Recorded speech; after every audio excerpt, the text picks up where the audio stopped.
Cine clásico esta semana, que más lo pasé el año pasado, ¿vale? La semana pasada con el cine de terror. Vamos a empezar por El gran dictador del gran Charlie Chaplin. Peliculón con ese discurso épico, histórico.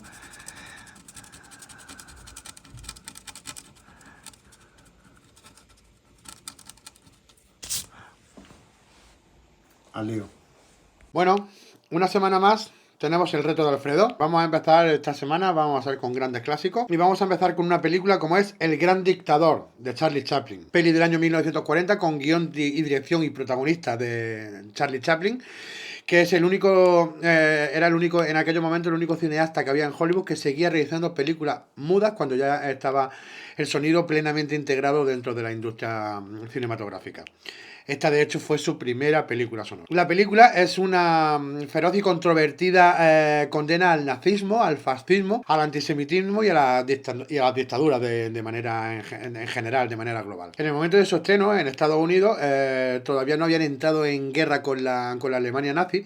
Y bueno, Chaplin desempeña ambos papeles principales, tanto el de un despiadado dictador nazi como el de un barbero judío que está perseguido. En el contexto sociopolítico, bueno, a mediados de los años 30 del siglo pasado, el mundo, bueno, era testigo ante la perplejidad y la impotencia del ascenso de Adolf Hitler como canciller de Alemania y bueno, eran testigos de la ruptura del pacto del Tratado de Versalles y la implantación de nuevas políticas fascistas y antisemitistas. La mayor indiferencia que se veía desde la otra parte del Atlántico es como que América esto no iba con ellos y a pesar de todo, bueno, Hollywood encima se ha forjado, a pesar de que Hollywood está forjado prácticamente con el dinero de personajes judíos, pero no se mojaban en temas políticos, ¿vale? Entonces, pero Chaplin sí que tomaba buena cuenta de lo que estaba pasando en Europa. Al fin y al cabo recordemos que era británico y en 1937 empieza a gestar la idea de hacer una película que a través de la parodia denuncien los totalitarismos y las dictaduras que se iban realizando al otro lado del Atlántico. Como curiosidades de esta película es que bueno, en principio lo que era centrar los comentarios y las chanzas en torno al Führer, a Adolf Hitler, surgió por un comentario que un amigo de Chaplin,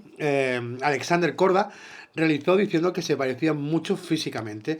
De hecho, curiosamente, ambos nacieron con solamente 4 días de diferencia. Chaplin nació el 26 de abril de 1889 y ese mismo año, 4 días después, el 20 de abril, nació Adolf Hitler. Lo que quizás Chaplin no sabía es que Adolf Hitler era realmente un fan empedernido del actor inglés. Llegó a decir que era el mejor actor del mundo. Claro que esto fue hasta que, bueno, vio El gran dictador y se dio cuenta de que Chaplin era judío. Durante la elaboración del guión, Chaplin no escribió ni una sola palabra del extraño idioma altisonante que farfulla Hinkle en su discurso y que todo era pura improvisación y él lo que hacía era meter alguna que otra palabrita en alemán, ¿vale? Como por ejemplo Sauerkraut, que es el chucrut, el Leberwurst, que es un embutido de hígado, o el Wienerschnitzel, que es un filete empanado. Para preparar el papel, Chaplin estudió durante muchísimas horas los discursos del propio Adolf Hitler para aprenderse sus gestos y sus tics. Los carteles y la propaganda que aparecen en las calles en la película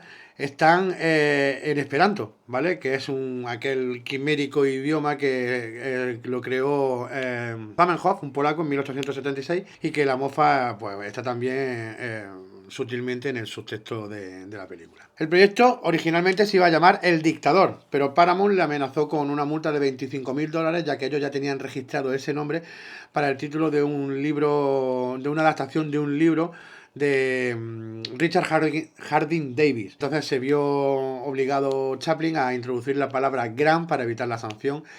Aunque bueno, en algunos países, como por ejemplo Francia o Finlandia, se quedó la denominación original de El Dictador. El Gran Dictador no es una película de Charlotte, el personaje creado por Charlie Chaplin, pero hay muchos guiños en la caracterización que hacen del barbero judío a ese personaje con del inconfundible vagabundo con bastón y bombín. La primera parte de la película es una chanza antibélica similar a la que ya se realizara en la película de 1918, Armas al hombro, con el recurso de la amnesia sustituyendo al de la ensoñación. Chaplin confesaría años después que la famosa escena del baile con el globo terráqueo era una recreación de uno similar que él mismo había realizado en una película doméstica en 1928. Chaplin, además, enemigo acérrimo del sonoro, decía que pervertía el verdadero lenguaje cinematográfico, ya había introducido su música y en sus propias películas, y en tiempos modernos de 1936 incluía además algunos diálogos y efectos sonoros. Pero es cierto que, salvo un canturreo dadaísta en Luces de la Ciudad de 1931, a Chaplin y desde luego a Charlotte nunca le habíamos oído hablar en la pantalla hasta que llegó El Gran Dictador. Después de casi 2 años de preparativo y sin conseguir ningún tipo de financiación adicional, el rodaje del Gran Dictador comenzó el 9 de septiembre de 1939, tan solo 9 días después de que la Alemania nazi invadiera Polonia. Chaplin tuvo que afrontar la producción únicamente con su propio capital, porque nadie quería apostar por una película tan marcadamente política, y además desde el propio gobierno, que ya Estados Unidos había declarado ya su neutralidad en el conflicto europeo, se sugería evitar ataques al nazismo, ya que por aquellos entonces no se le consideraba una amenaza. El rodaje duró 539 días. Se planificó de tal modo que se filmarían primero todas aquellas escenas en las que Chaplin daba vida al barbero judío, y luego las que debía ser el dictador Hinkel. Tal y como cuenta en su memoria, esta parte fue para Charlie muy dura, la parte de Hinkel, ya que vestirse con el uniforme fascista le hacía sentir, palabras textuales, incómodo y agresivo. En una de aquellas jornadas de rodaje, recibió la visita de su amigo y de hecho socio en la United Artists, Douglas Fairbanks, quien declararía que se había reído muchísimo viendo el rodaje. De hecho, aquella vez que fue la última vez, el último encuentro entre aquellos dos genios, ya que Douglas Fairbanks murió una semana más tarde. Bueno, el primer guión de la película no incluía el famoso discurso, ¿vale?, que lo escribió Chaplin en plena producción cuando se produjo la ocupación de Francia el 22 de junio de 1942. Perdón, 1940. Ese clima, uno de los más emocionantes, humanistas y apoteósicos de la historia del cine, en el que además Chaplin habla directamente a la cámara para hablar con el público, la famosa cuarta pared. Originalmente iba a ser algo diferente, duraría alrededor de 10 minutos, iba a tener inserciones de imágenes que mostrarían a gente bailando en diferentes lugares del mundo, y terminaría con una explosión de júbilo de todos los soldados de Tomania bailando música folclórica. Sin embargo, el día que se iba a rodar esta escena, Chaplin sufría de una fuerte fiebre y finalmente el discurso se redujo a 5 minutos, descartó la idea de filmar imágenes para insertarla, y la danza, aunque sí se rodó, al final no se incluiría en el montaje final de la película. La película, a pesar de haberse convertido en el mayor éxito de Chaplin, fue ninguneada en los Oscars, donde tuvo 5 nominaciones, 3 de ellas para Chaplin, película, guión y interpretación, pero no se llevó ninguna estatuilla. Luego tenemos la censura. Pocas películas han sido prohibidas en tantos lugares en el mundo por cuestiones políticas. Aunque el gobierno británico dijo en 1939 que nunca se estrenaría su cinta en su país, cambió radicalmente la idea tras la batalla de Inglaterra de 1940, y el film le sirvió como arenga antifascista en las navidades de ese mismo año. En los países pertenecientes al eje del mal, ¿vale?, por razones obvias, llegarían muchísimo más tarde. En Italia, en 1946, solamente pudo verse una versión